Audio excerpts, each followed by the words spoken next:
And as we get into the discussion today, it is about leveraging the full potential of the entire talent pool of a country.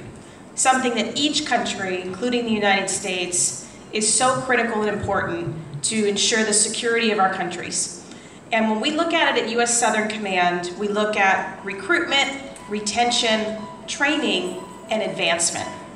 So those four categories: recruitment, retention, training, and advancement, across the full spectrum of opportunities that are available to men and women.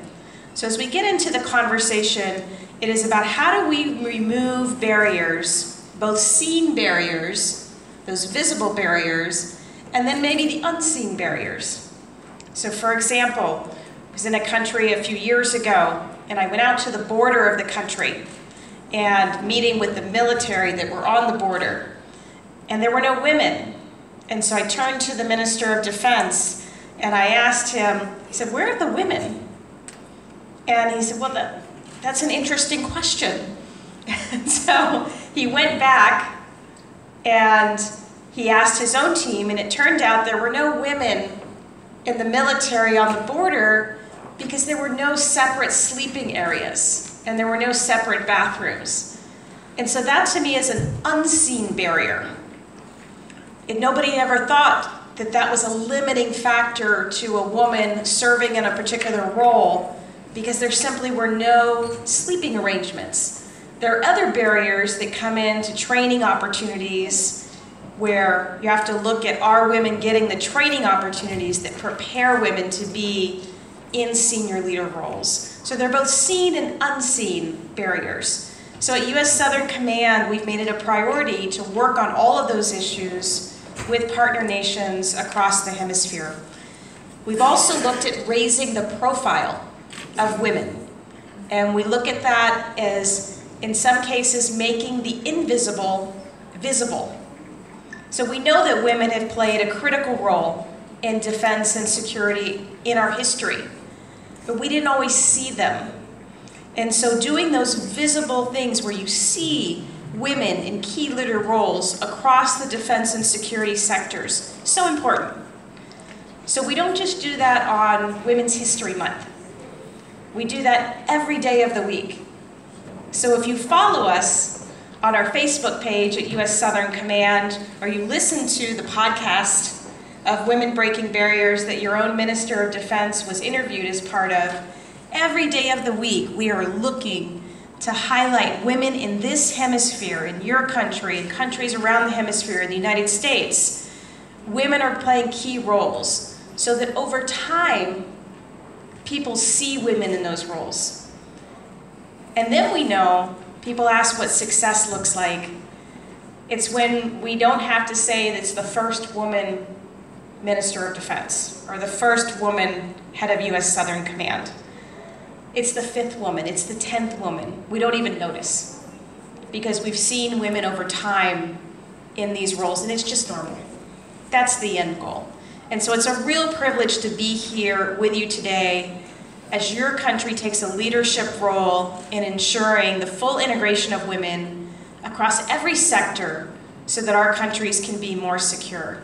As we have seen in the interior war in Suriname, which lasted from 1986 till 1989, the entire life cycle of women and children was impacted. They had to leave their villages, the education was disrupted, and they were exposed to violence, lack of livelihoods, insecurity, lack of access to shelter and sanitation. Even now, we can see the struggle which many of them are facing. They suffer the most from conflicts, violence, and crime. Therefore, they can't be excluded to contribute to their own freedom and growth. Despite best intentions and efforts, we can see that the numbers of women involved in security institutions and NGOs are increasing, but still not meeting the acceptable standards. In decision-making positions, the numbers are even lower. In the Ministry of Defense, we have in total 425 female employees, considering 10% of the total employees. From these 425, we have 67 officers, 57 under officers, and 178 soldiers. As civil servants, we have 123. We are half of the population. We can impact these numbers. We can take our future in our hands. We are equal as any other member of the society. It's not only the gender that defines who we are, but moreover, what we do with the potentials that we are gifted with. Today we have amidst us a woman who has reached to the top of the United States Army, the commander of the Southern Command. We have the ambassador of the United States. We have Ambassador Manes. We have General Marlet. We have the military liaison officer, and all of you here sitting today. I'm standing here as the Minister of Defense. We have policy advisors amidst us. We are in these positions not because of our gender, but because of our talents, our capabilities, our dedication, our commitment, and our willingness to reach our goals. A willingness to serve our countries with passion, with integrity, and with pride. And we hope to be an inspiration to many other women, men, boys, and girls, to reach out to the top positions in their organizations, in their countries. Let's start the journey today. Let nobody hold us back because of your gender. Even yourself not. It starts with you, believing in yourself. Committed to break all barriers. Raising your voice and asking to break the barriers, as Ambassador Manes mentioned. Let's empower yourself first and start empowering and supporting each other. Be an inspiration for someone else. Think of the impact that you want to make, not only in your life, in your family, but in your organization, in your country, and in the region as well. The sky is the limit. Like General Laura Richardson, there is for so many other women and so many other men as well. Also for me, and I'm so excited to hear from her and to learn from her.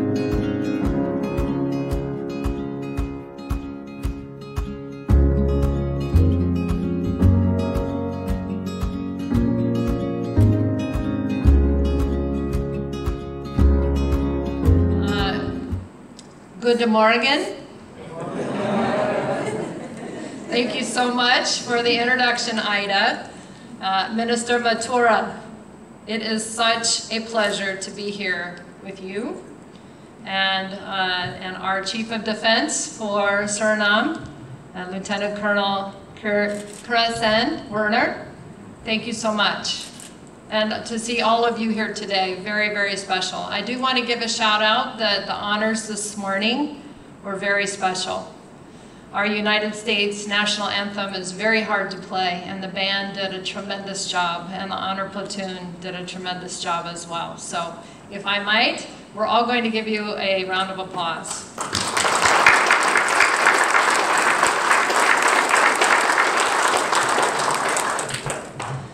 I'm only here a very short time in Suriname, but I will make the most of it. And I came in here last night, and I've enjoyed what I've seen so far, and I really, really appreciate the very, very warm welcome to the country of Suriname.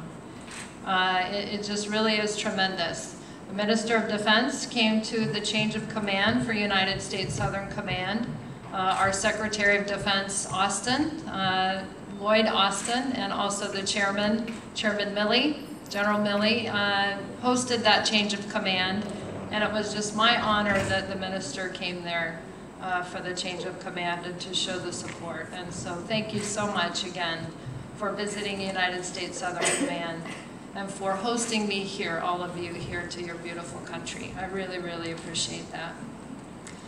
I want to thank the country of Suriname for hosting this very important forum, the Women, Peace and Security event.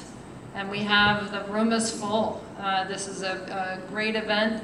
But the most important thing, I think, about today is that it's just not all women sitting here having a Women, Peace and Security event. And so myself, as a product of not having a role model coming up through the United States military, a women role model. I had men role models in the United States military, but they were very fair and they were very good and they taught me what right looked like. And so that's why it's very important that all of us are here today, not just women, for the Women, Peace and Security event. So thank you very much for being here.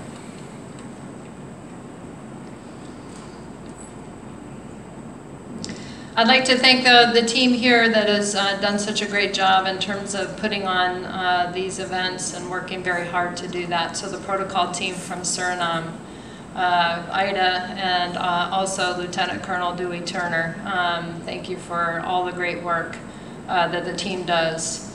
But gathering today, we're all sending a strong message that Women, Peace and Security isn't just a nice-to-have program or an add-on program to military business as usual.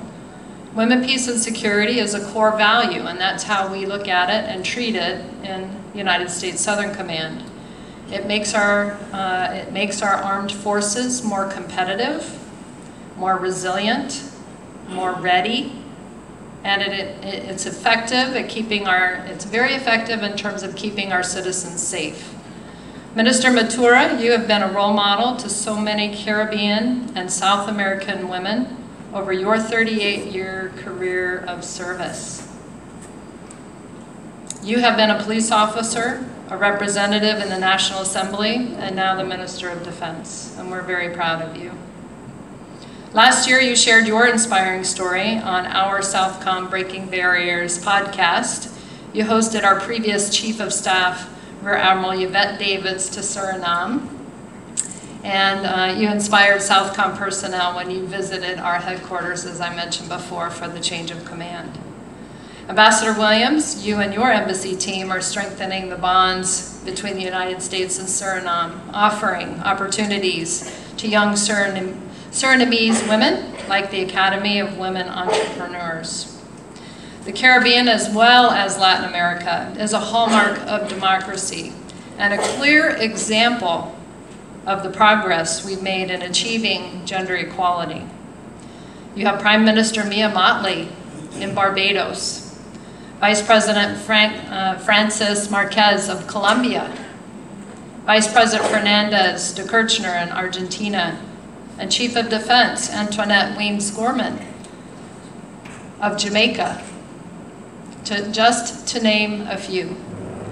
I'm also inspired by the many military women throughout the region who are on the front line, shoulder to shoulder with their countrymen, defending against climate change, food and energy insecurity, transnational criminal organizations, and also cyber attacks. There's no limit to what a woman can do. She only needs the opportunity to show what she's made of. It's like when women were finally allowed to compete in the Olympics. It was the first time that women finally had the opportunity to demonstrate their talent on the world stage. Women have caught up a little bit to men, but now, these days, watching the Olympics, watching women's sports with men's sports, the women's sports are just as exciting. It's really tremendous to see what the opportunity has brought about. Let me share a little bit of my own story. I joined ROTC in college, and that's the Reserve Officer Training Corps, which ultimately opened up an opportunity for me to serve in the Army.